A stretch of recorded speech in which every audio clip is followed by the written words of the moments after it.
We got Peter Sherayko with us here. He's author of Prove It Safe, Gun Safety for the Movies, and his book touches on Senate Bill 132. It took effect in January 1st of 2025, and it created new fire safety rules for film and television sets following the 2021 Rust shooting. And Peter, thanks for being with us. Oh, thank you for having me. I'm glad to be here. Well, I'm glad you wrote it. My caveat, though, I said to you during the break was that how about we just use a little common sense, and there shouldn't be a carve out for movies. It's just common, That's all it takes in any walk of life. So under normal circumstances before the law, I don't know exactly what has changed. When you're on a movie set, how were weapons handled? How were they supposed to be handled? The same way the law stated.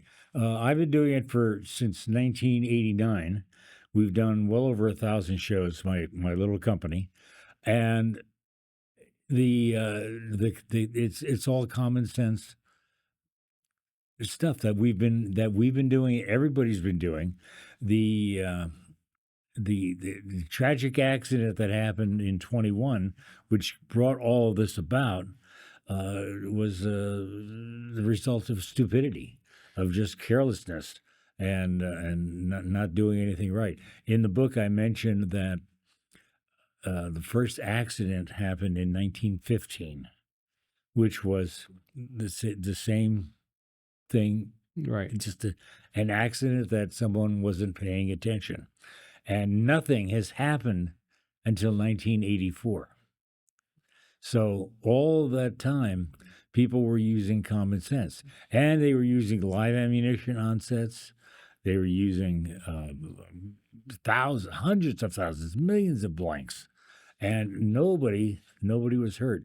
I mentioned all of the injuries that took place, but nobody was killed since 1915 until 1984, when John Eric Hexum unfortunately put a gun to his head and didn't think the blank was going to affect him, but it did. Yeah. And then, of course, we had 93, we had the Crow, which was, again, not following the basic rules.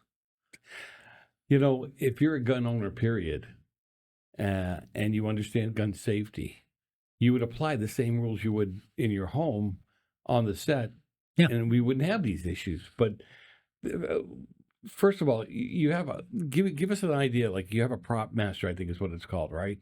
He or she handles that piece of equipment when it's getting ready for the shot. Do they not? Or well, the guns fall under the prop department, right? And you have a prop master who's dealing with all the props. Well, whether it's a cup of coffee or a bottle of whiskey or whatever is needed. So now you have to have an armorer, and if you're using guns and you're shooting blanks, you have to have an armorer, and that should be their only job. The problem that happened on Rust was the armorer who was hired was also told to go do props.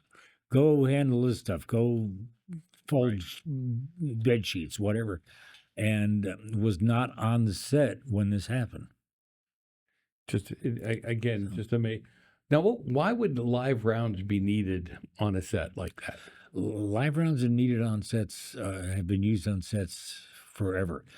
James Cagney in 1949 did White Heat, and they were firing machine gun over him. Real machine guns? Really? Yeah, real machine guns.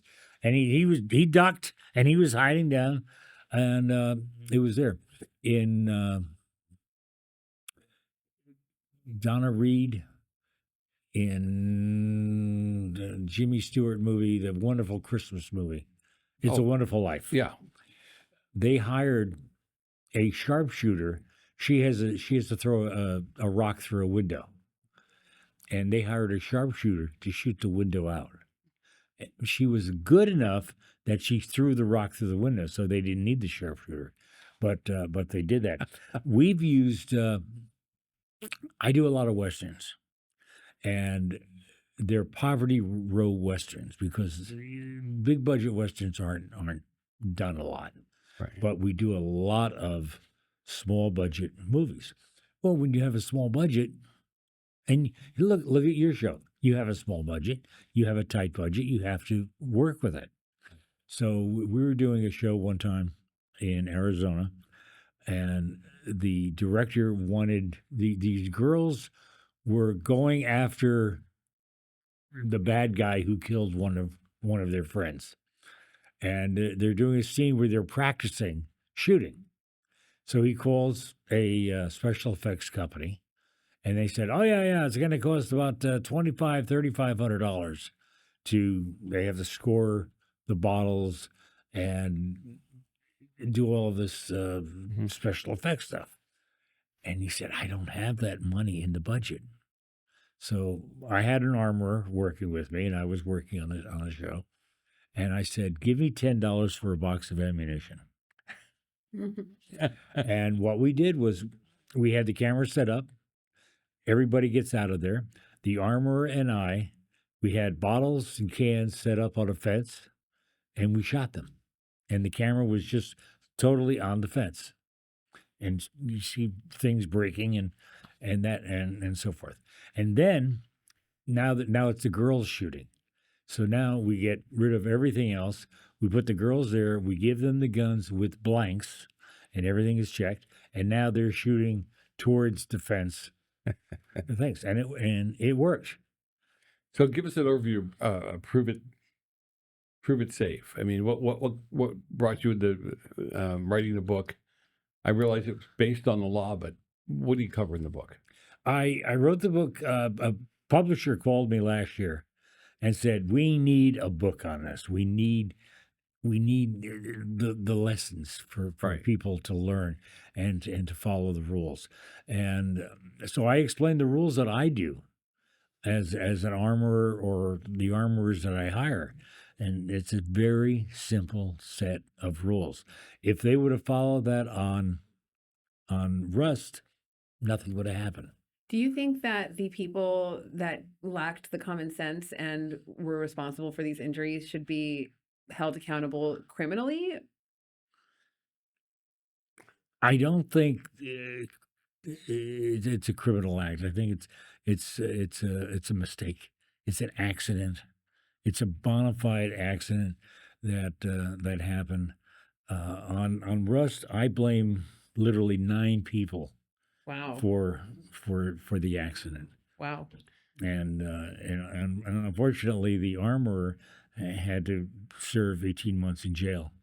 But it was her responsibility. She was, she was young and inexperienced, and when they were sending her off to do props, instead of being in the church with Alec Baldwin right there, she should have said, "No, I'm doing this," but she didn't. Because what happens in the movie business, people get a job and they want to work Right. and they don't want to get fired. The boss tells them to do this. Oh, okay, I'll do it, no problem. It's the people who have been around for a while and said, "Whoa, wait a minute, no, you don't do it. You do it this way." Makes sense. Well, I don't know anything about the movie business other than I watch it on TV. But when it comes to guns, I don't think there'd be any gun you could put in my hand where I'd be either waving it around or playing bang bang with it. And I put a lot of it on the actor himself because Hmm. it wasn't his first movie. Yeah, Uh, it's one of the problems that I have seen over the years. It's the actors. Actors today aren't gunmen like they were 80 years ago. right. You had all these actors who were hunters, or, whoever they They were. knew what a gun was. And They knew how knew they knew how to handle guns. They knew how to be safe with them, and they were proper. Today, you get an actor who's not a gun guy. Give him a gun, and it's like, "Oh wow, I have," and they want to play with it. I've had so many um, things. We just did a movie called Blood Rush, a vampire western, and I had to give the guns out to some of the actors, and I said, "Look, put it in your holster. Do not take it out. Do not play with it. Period." within 30 seconds after I handed it to the guy, he's playing. I said, "Whoa, what are you doing? Don't do that." I said, "Keep it in your holster." And of course, the director's going, "Oh, don't yell at the actor." I said, "You're damn right I'm going to yell at the actor." Yeah, we Yes. hope. Basically, I'm an actor. That's my job. I started this whole business in 1989 because what happened, people advised me when I first started in the movie business. They said, you have to invest in a laundromat. Invest in a business that's making money when you're not, Right. because it's a business of, you don't know when you're working next. And so I've always collected the West. Right. I've always collected saddles and spurs and guns and so forth, and knew this stuff. And a lot of my friends and I were watching Western movies, and they're complaining. They're saying, "That's the wrong hat. That's the wrong saddle. That's the wrong gun. What are you doing?" And I realized that nobody does anything about it. I said, I'm going to do something about it. So I started the little company that makes Westerns and makes them historically correct. That's cool. So we did Tombstone. Everybody is, Yeah. Marvel's a Tombstone. I designed all the guns, supplied all the guns. We did the saddles. It's the only movie that has the correct costuming and everything else. And in 30 some years, no movie has come close to it. We are, as you can appreciate, up on time. Where can people get the book? What? I said we're up on time, so where can people get the book? Barnes and Noble, Okay. Amazon, Oh, cool. me. Yeah. Yeah, they can call me directly. They can go through my website. All right. It's caravanwest.com, Okay. and I can autograph a copy for you. Perfect. All right. Well, hey, thanks for being. Are we out of time? You were out of Are we done? Very cool. Hey, you've been watching the Daily Buzz. I'm Joe. I'm Martha. We'll be back in a minute.